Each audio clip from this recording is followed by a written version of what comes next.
الرحمن الرحیم صرف 5 منٹ کا مدرسہ قرآن حدیث کی روشنی میں 29 ربیع الثانی اسلامی تاریخ مسجد قباء کی تعمیر اور پہلا جمعہ۔ مدینہ منورہ سے تقریباً 3 میل کے فاصلے پر ایک چھوٹی سی بستی قباء ہے۔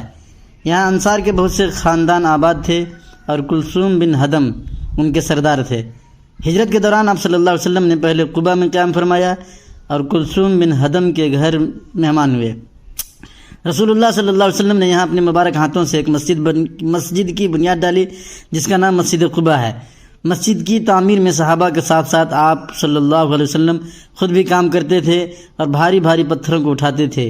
یہی وہ مسجد ہے جس کی شان میں قرآن مجید میں ہے لَمَسْجِدٌ أُسِّسَ عَلَى التَّقْوَى مِنْ أَوَّلِ يَوْمٍ إِلَى آخِرِ، یعنی اس مسجد کی بنیاد پہلے ہی دن سے پرہیزگاری پر رکھی گئی ہے۔ وہ اس بات کی زیادہ مستحق ہے کہ آپ صلی اللہ علیہ وسلم اس میں نماز کے لیے کھڑے ہوں۔ اس میں ایسے لوگ ہیں جن کو صفائی بہت پسند ہے اور اللہ پاک صاف رہنے والوں کو دوست رکھتا ہے۔ حضور صلی اللہ علیہ وسلم یہاں 14 دن قیام فرما کر 12 ربیع الاول سن 1 ہجری کو جمعہ کے دن روانہ ہوئے۔ بنی سالم کے گھروں تک پہنچے تھے کہ جمعہ کا وقت آ گیا۔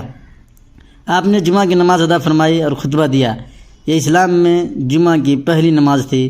آپ صلی اللہ علیہ وسلم کے ساتھ تقریباً 100 آدمی نماز میں شریک تھے۔ اللہ کی قدرت، زبان دل کی ترجمان ہے۔ اللہ تعالیٰ نے ہم کو زبان جیسی نعمت عطا فرمائی، اس کے ذریعہ جہاں مختلف چیزوں کا ذائقہ معلوم ہوتا ہے وہیں یہ دل کی ترجمانی کا فریضہ بھی انجام دیتی ہے۔ جب دل میں کوئی بات آتی ہے تو دماغ اس پر غور و فکر کر کے الفاظ و کلمات جمع کرتا ہے، پھر وہ الفاظ و کلمات خود کار مشین کی طرح زبان سے نکلنے لگتے ہیں، گویا کہ سننے والے کو اس کا احساس بھی نہیں ہوتا۔ اللہ تعالیٰ نے اپنی قدرت سے انسان کے دل و دماغ اور زبان میں کیسی صلاحیت پیدا کی، بے شک یہ اللہ ہی کی کاریگری ہے۔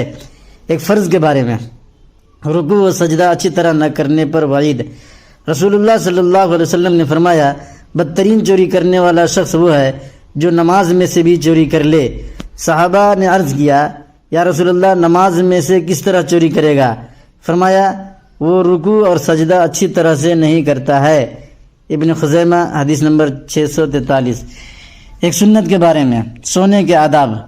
رسول اللہ صلی اللہ علیہ وسلم جب سونے کا ارادہ کرتے تو اپنے دائیں ہاتھ کو اپنے داہنے گال کے نیچے رکھ کر سوتے، پھر 3 بار یہ دعا پڑھتے اللہم قینی عذابک یوم تبعث عبادک۔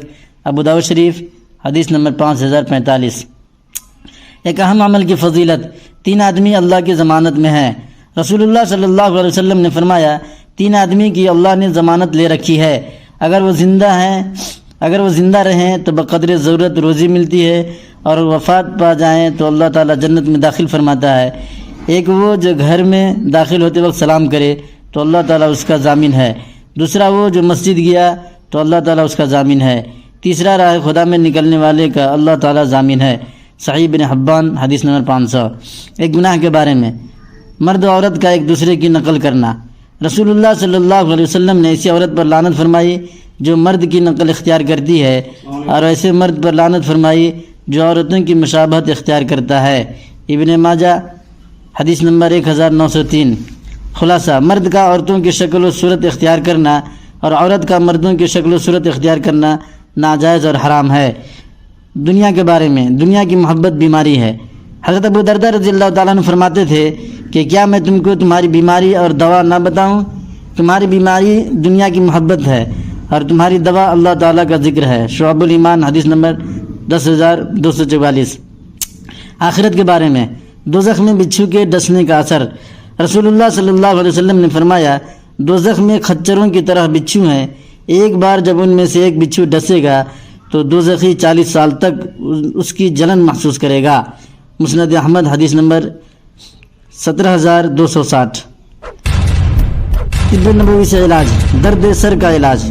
رسول اللہ صلی اللہ علیہ وسلم نے فرمایا جب تم میں سے کوئی تیل لگائے تو اپنی بھوموں کو یہ پلکوں سے ابتدا کرے، اس لیے کہ یہ درد سر کو دور کرتا ہے۔ یہ ارشاد فرمایا درد سر کو روک دیتا ہے، یا یہ ارشاد فرمایا کہ درد سر کو روک دیتا ہے۔ کنز العمال حدیث نمبر 17206۔ قرآن شریف کی نصیحت۔ قرآن میں اللہ تعالیٰ فرماتا ہے اے ایمان والو، اللہ سے سچی پکی توبہ کر لو، امید ہے کہ تمہارا رب تمہاری خطاؤں کو معاف کر دے گا اور جنت میں داخل کر دے گا۔ سورۃ تحریم آیت نمبر 8۔